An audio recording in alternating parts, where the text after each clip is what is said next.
Dear viewers, did you know that what is the real meaning of ill suspicion? Let me tell you.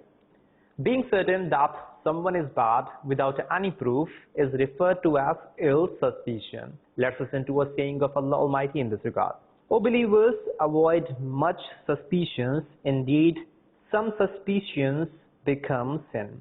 It is stated in Tafsir Siratul Jinan. In this part of the ayat, Allah Almighty has commanded His believing people not to have too much suspicions, because some suspicions are just sin.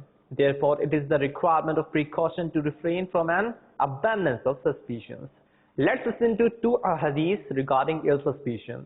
The Holy Prophet ﷺ said, refrain from ill suspicion, because indeed ill suspicion is the worst lie.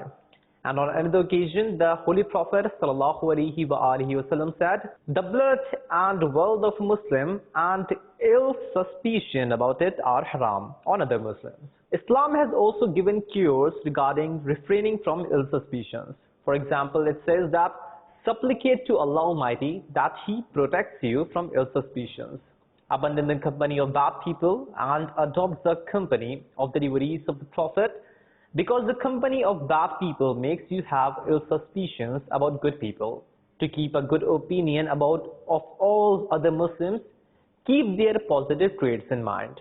Putting your own shortcomings in front of you, start trying to rectify yourself, because whoever's own actions are bad, he thinks negative of others too. Keep the harms of negative suspicions in mind and frighten yourself of the punishment of the hereafter. If you start having a negative suspicion about anyone, immediately shake it off.